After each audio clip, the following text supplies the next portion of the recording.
What's up, everyone? Welcome to a Week 15 Giants Hangout brought to you by Crestron. My name is Madeline Burke, joined as always by Russ Salzberg, Matt Sytek, and the Super Bowl champion Jonathan Casillas. Guys, the Giants are coming off a bye week. So I think it's best before we get into what's next, kind of assess the state of the team. Russ, when you look at where this Giants team is with 4 games remaining, what is your assessment?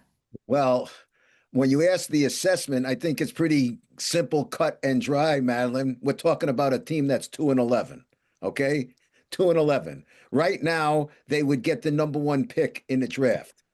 So is there room for improvement? Tons and tons and tons of improvement. I'm not worried about what the Commanders are going to do this coming week. I'm worried about what the Giants are going to do. And coming off their worst performance of the season before they went into the bye week, there's room for improvement everywhere. As Mike Kafka said, they got beat every which way. Special teams, offense, defense, every which way. And that's where the improvement's got to be. Of course, we want to see Jackson Dart. That was his first game back. I thought he was doing okay, so we want to see how he is now. And just, I want to see an overall improvement and an Right. intensity and show some pride and be ticked off. We're supposed to be better than this. Well, talk is cheap. Play the game. Show us that you're better than what your record says you are. Right, and at 2-11, mathematically eliminated from the playoffs, but there are still 4 games remaining to be played. Casillas, when you're a player coming off a bye, looking at this home stretch of the schedule, how do you approach it in that circumstance? Well, I mean, it's terrible having a bye week so late, and you really didn't have a break. Really tough schedule for the Giants this year. But I do think this was a week where the guys got to get a chance to look at themselves in the mirror and ask themselves, am I doing everything I can, not only for the New York Giants, but selfishly for you and your career? Are you putting forth the best effort, on a daily basis to go out there and play your best football?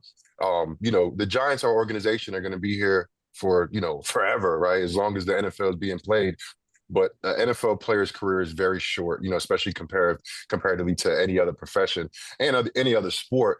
So this is a time I feel like where guys, the situations, of course, the season, you got multiple coaches fired, head coach, defensive coordinator.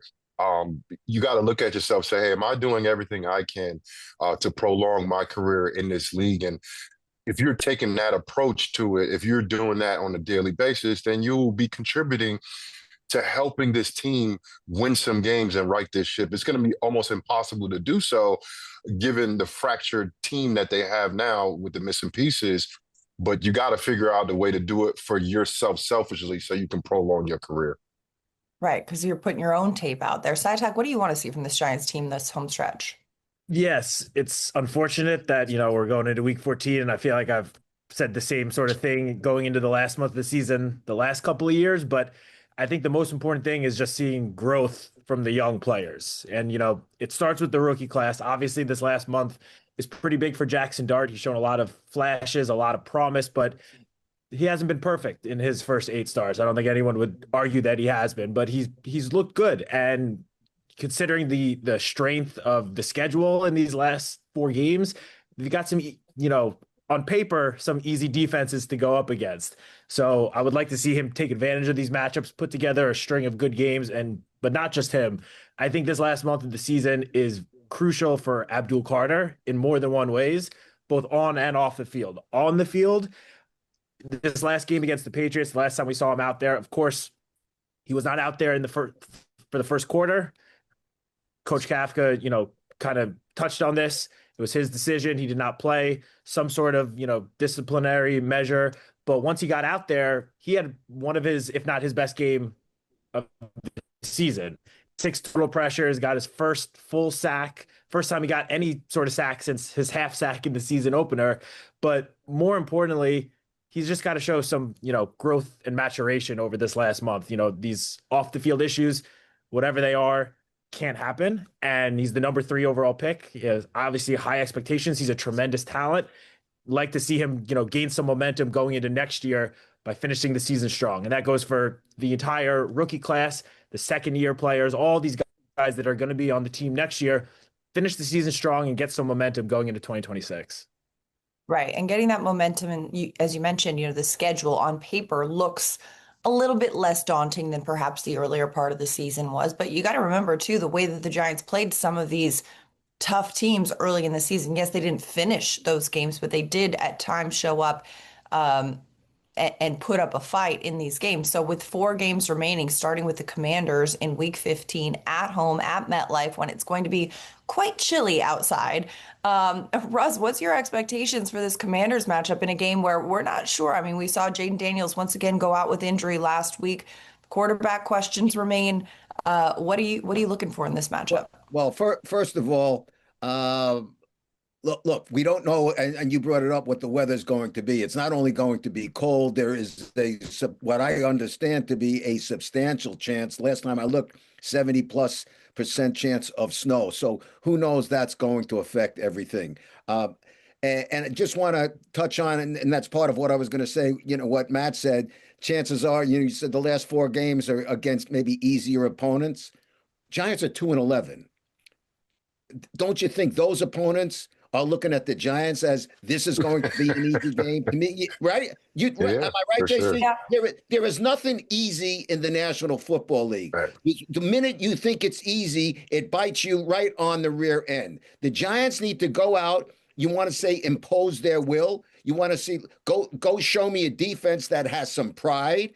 I want to see some domination. Just as Madeline, you just said, yeah, we played some really good opponents, and the way we play them, how many times have we said coulda, shoulda, woulda? This team could have been a 1.6 and 6, 7 and 5, 8 and 4, but they're 2-11. Coulda, woulda, shoulda. You don't cash checks on coulda, woulda, shoulda. You got to go take care of business. So I want to see an overall effort for 60 minutes. The Giants have not played 60 minutes of football one game this season. That's why their record is 2-11. I want to see 60 minutes of intensity, smash mouth football. That's what I want to see. Yeah, exactly. And like a friend of the show, Monty Toomer, would say, if ifs and buts were candy and nuts, then every day would be Christmas. I don't get it, but it makes sense if you don't think about it. Let's talk about Jackson Dart, though, because Jackson Dart, of course, back under center. Matt, can he get this offense going? What are you looking for from Dart in week 15? Yeah, I think he can get this going. And what I was saying before about the easy schedule, I just meant in terms of the defenses the Giants are going up against are among the bottom ranked defenses in the NFL so far this season. Russ, you're right. The Giants are 2-11, so no overall matchup is an easy matchup. But on paper, Jackson Dart has a good matchup against the Washington defense this week because the Washington defense ranked among the league worst in terms of the pass defense. So this is a good chance, and we'll get more into it, I know, with over-unders later with Jackson, so I'll save my stats for then. But I do think this is a good matchup for the entire Giants offense, for Jackson Dart to really get the passing game going more, because obviously he's had a good start to his career, but his legs have been a big part of it. And obviously, we don't need to go into the whole him taking less hits thing. I feel like that's been talked about. He's been baptized. Already. He's been baptized, Matt. Yeah. But this is a great opportunity for him to just rely more on his arm against a weak pass defense, get Darius Slayton, Wan'Dale Robinson, get Theo Johnson going. Washington has been very bad against tight ends this year. This could be a big Theo Johnson game. So I do expect Jackson to, sort of look more like he did the beginning of his starting tenure this season. I know last week or 2 weeks ago, his numbers didn't completely jump off the page, but the thing that did interest me was that he ran a season low 4 times in that game. So looks like he is emphasizing, using his arm maybe a little bit more than his legs like earlier in the year. So I do think this is a good chance for Jackson and the entire offense to really get going and, sort of look like the offense that we saw 30+ points against the Broncos and Eagles in back-to-back weeks. Well, and it's like you want to see him using his arm, right? You want to see him doing that, but you don't want to change who he is as a player. You don't want to change what makes him excellent as a unique young quarterback in the league. And so it's a balance of, okay, don't take him too far away from what he's done to give him some success, but let him do that while protecting himself in that regard. Obviously, not just a favorable matchup in terms of the way that this defense faces against the offense, but also it's a division game. And that's one that holds a lot of weight, one that the Giants, last season said, hey, we got to get more wins in the division. To do that, though, Giants defense got to step up too. Casillas, what are you expecting from the Giants defense in week 15? Well, it's interesting. We got to see the health of Jaden Daniels. You know, he's been on the injury report. I mean, probably every single game this year. Missed, about a month with that dislocated, nasty injury he had. Got knocked out of the game last week versus the Vikings. Zach Ertz, he's had a lot of experience against the Giants. He's out with a torn ACL. He's given the Giants problems for a very, very long time for multiple teams in the division. But look, we're looking for them to get back on track too. This team, both teams are reeling. The Commanders they're 3-12. What's their record? 3-10. Sorry, 3-10. And they've lost like 9 straight games, so they're reeling as well. This is a team that beat the Giants early in the season. And they've lost, and just like the Giants have in so many different ways, they've got blown out. They've been doubled up. They've lost multiple games by 1 point, but they haven't figured out how to win. I'm not saying this game is easier than others, but I hear what you're saying, SciTech, in terms of the opportunities that are there. This team is reeling. They don't have a quarterback. They don't have their go-to tight end, their third down guy.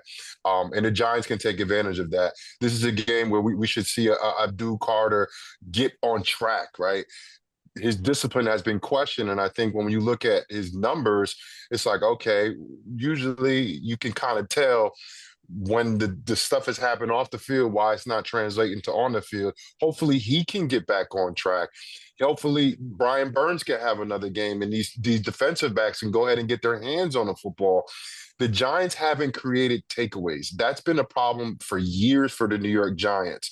And 3 years ago, matter of fact, 2 years ago, when Bobby Okereke got here, Bobby Okereke was responsible for about 7 turnovers. And we all looked at Bobby as, man, Bobby's such an amazing player. He doesn't look different on film, but he's not taking the ball away. The defense is the same way.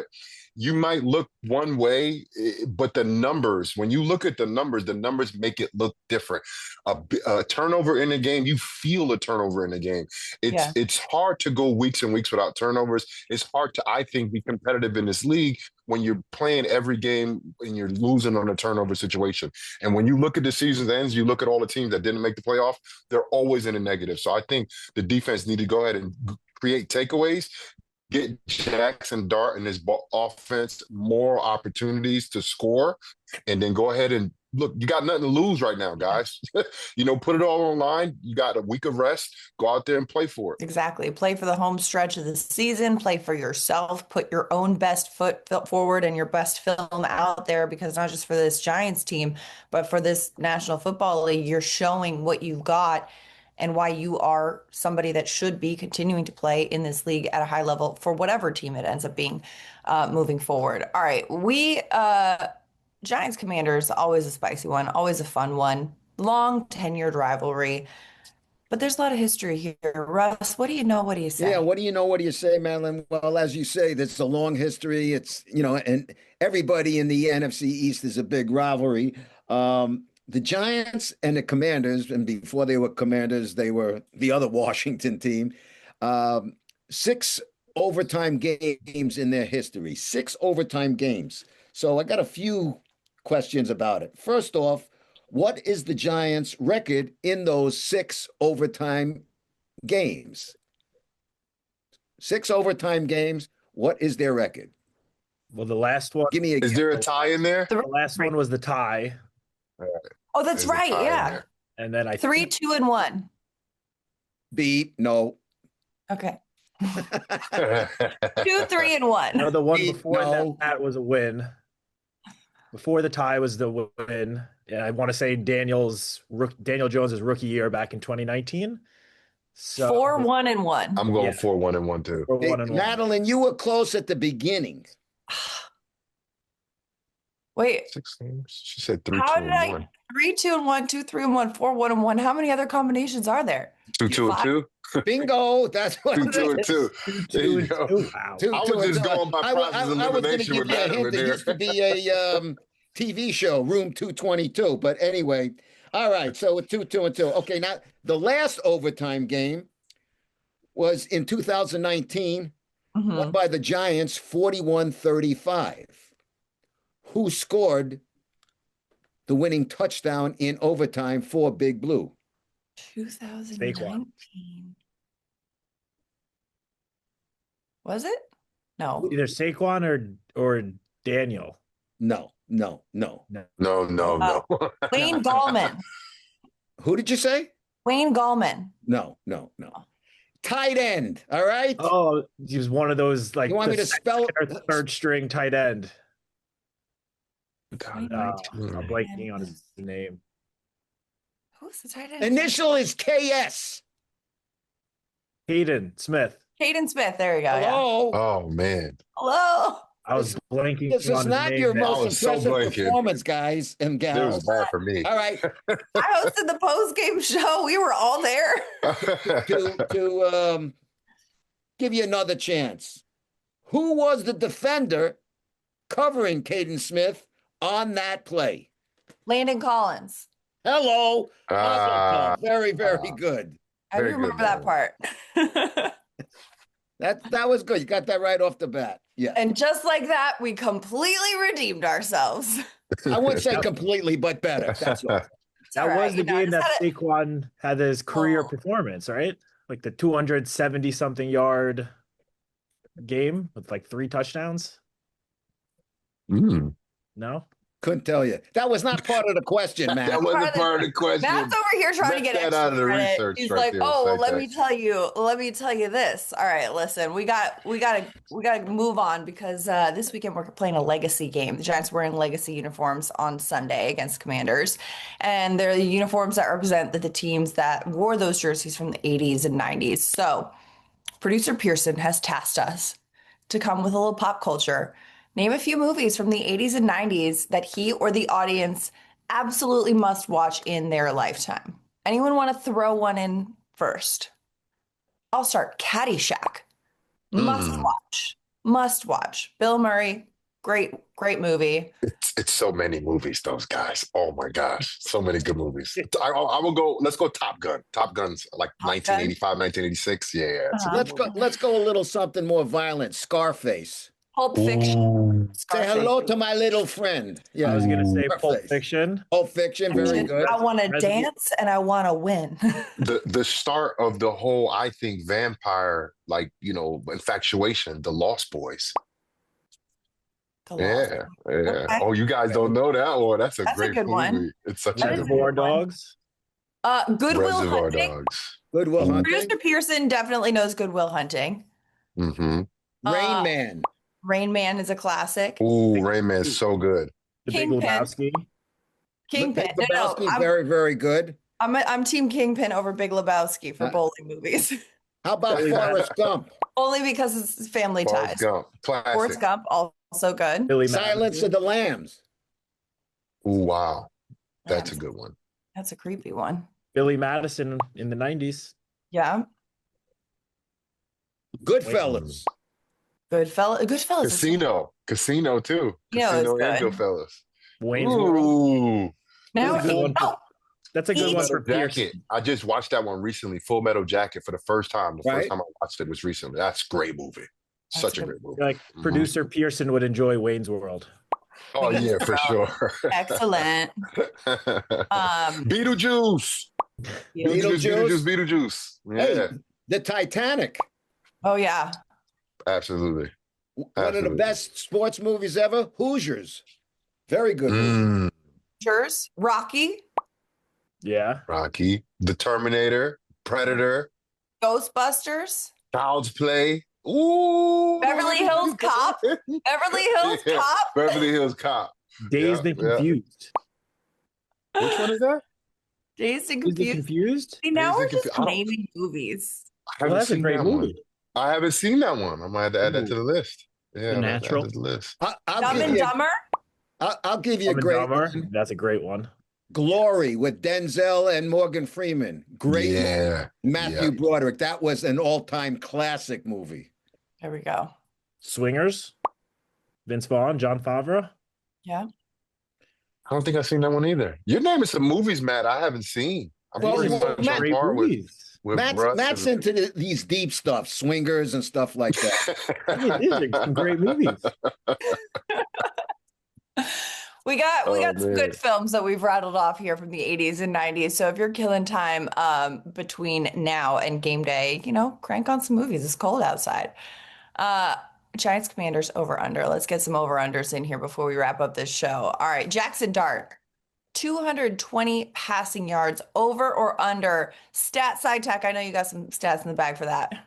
Yes, I'm going to go over on this one. Now, he's only topped this number twice in his 8 starts, which would make you know, maybe lean towards the other way. But as I mentioned before, the Commanders come in as one of the worst pass defenses in the NFL, and you add in the whole, you know, somewhat emphasis on him, maybe, you know, not taking the run game out of his game, but maybe relying a little bit less on the rushing and design runs, a little more on his arm. I think 220 is a very easy number for Jackson to top this week, so I'm going to go over.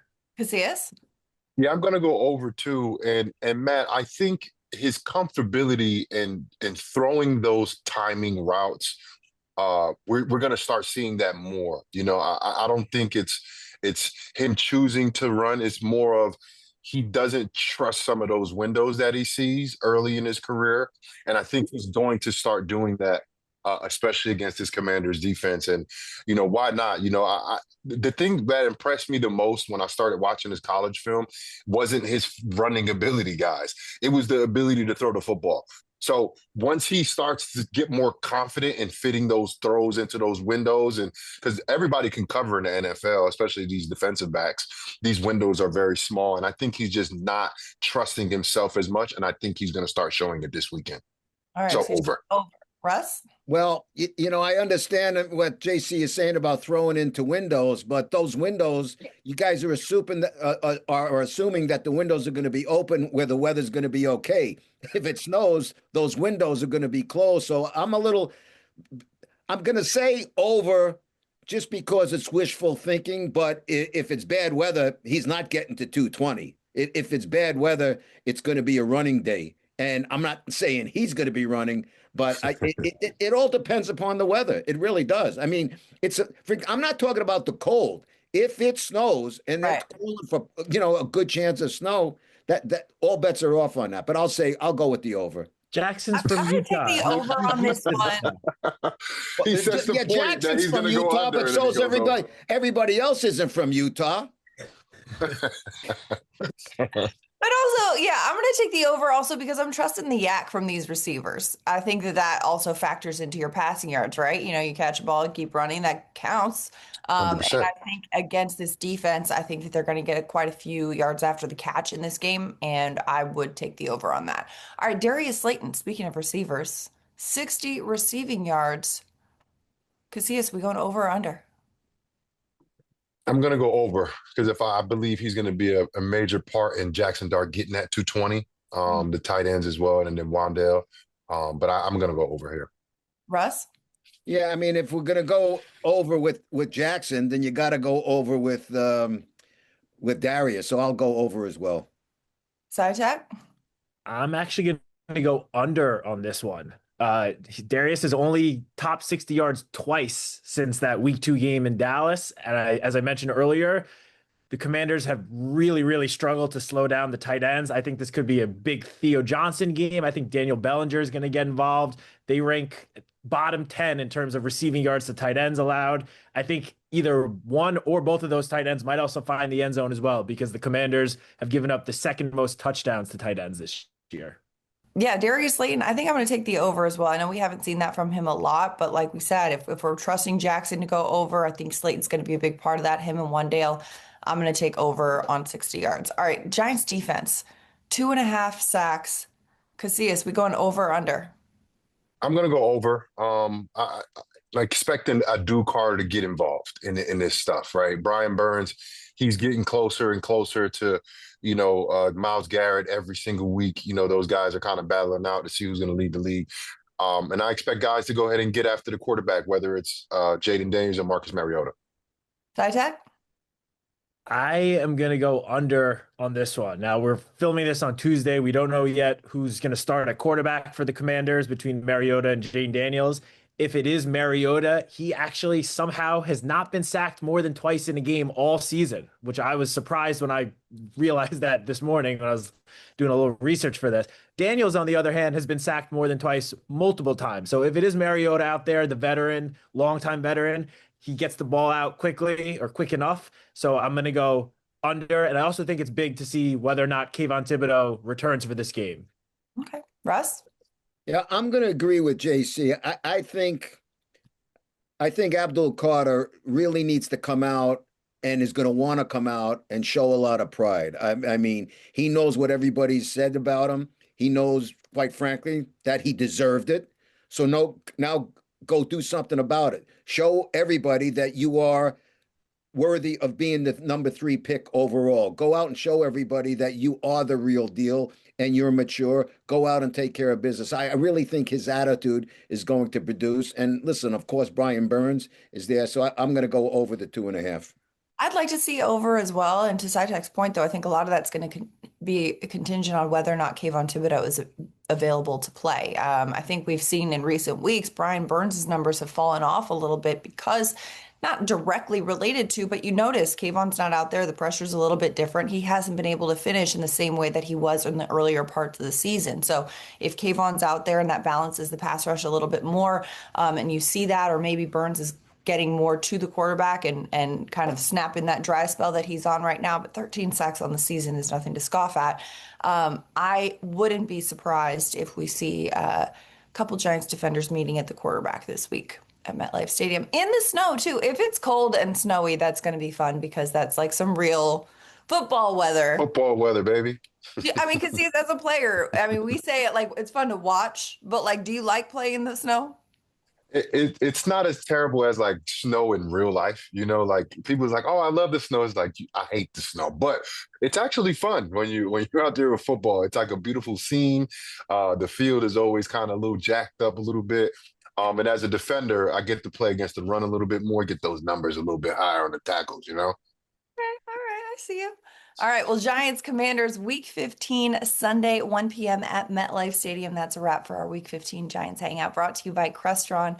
For Russ Salzberg, Matt Sitek, and the Super Bowl champion Jonathan Casillas, I'm Madeline Burke. We'll see you next week.